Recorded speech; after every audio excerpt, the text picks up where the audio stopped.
Olá, seja bem-vindo ao podcast Minha Lição de hoje. Estamos iniciando a 10ª semana desse trimestre em que, de forma geral, estamos estudando Educação e Redenção. A lição desta semana tem o título de Educação em Artes e Ciências e o verso para memorizar está no Salmo número 19, versículo 1, que diz: Os céus proclamam a glória de Deus e o firmamento anuncia as obras das suas mãos. Para me acompanhar, tem aqui o professor Juscelino Barros, a quem eu peço que faça a oração inicial. Grandioso e eterno Deus, graças te damos porque o Senhor é bom. Mais uma vez suplicamos o teu auxílio na compreensão das lições que estão contidas na tua palavra. Te oramos por isso, temos pela fé que o Senhor irá operar esse milagre mais uma vez em nossa vida. Te oramos por Jesus, amém. Muito bem, a lição dessa semana faz uma ligação, uma intermediação entre o ensino das artes e da ciência e a influência da criação, né, do que Deus fez e faz, e partindo disso, de uma perspectiva criacionista, digamos assim, como isso deve acontecer na sala de aula. É possível ensinar criacionismo, dá para correlacionar a criação e a ciência, as artes. Então iremos ver isso durante esta semana. Na lição de hoje, domingo, dia 29 de novembro, a lição é somente o Senhor e mostra como a perspectiva criacionista pode influenciar a nossa cosmovisão de maneira geral. Professor Juscelino, quer que nos ajude aí? Quer que essa perspectiva da criação pode nos ajudar no ensino e como o Senhor nos influencia isso?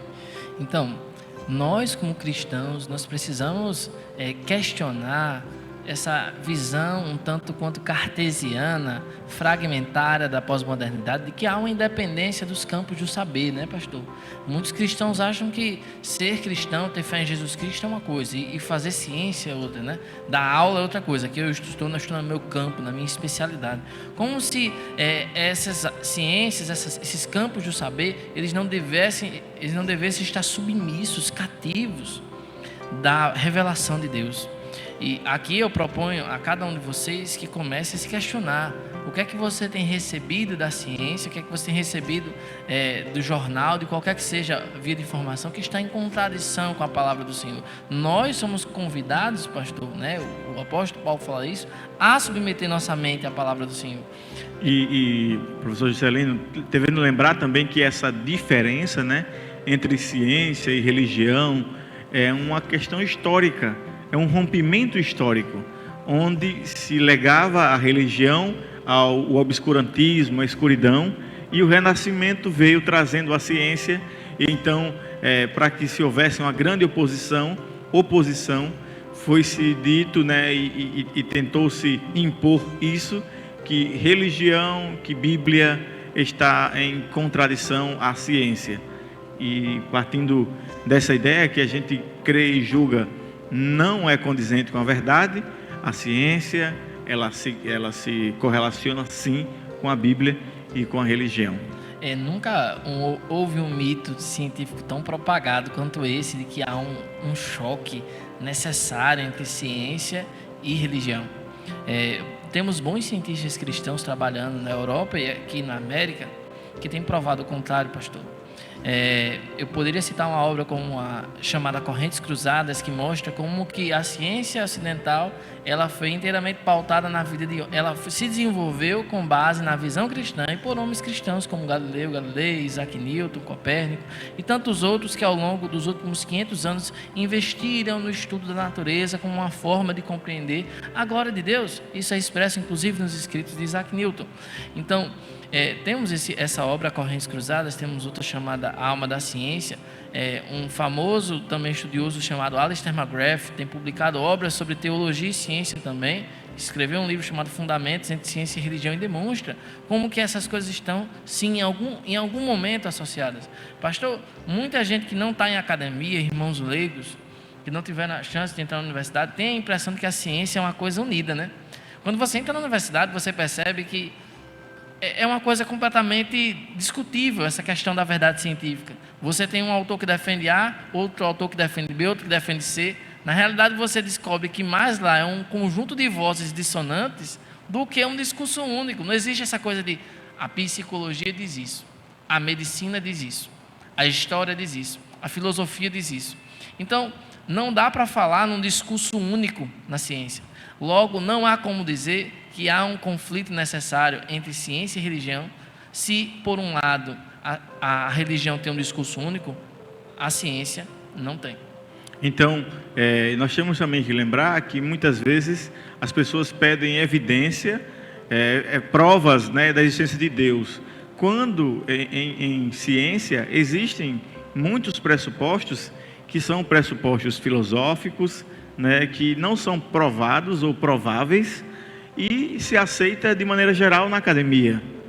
E nós temos que lembrar que nós encontramos, a Bíblia chama de indesculpável aqueles que vão se deparar com a obra criativa de Deus e vão ver que existe um Criador.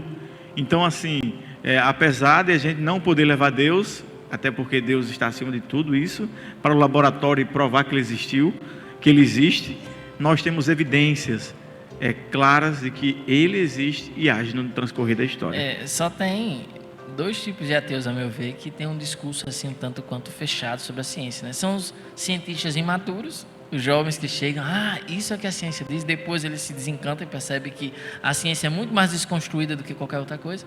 E tem o segundo tipo de ateus, que são os ateus militantes, os neo-ateus, que acabam escolhendo um discurso e colocando aquilo como se fosse a voz da ciência, sendo que ele só é um representante de uma linha específica.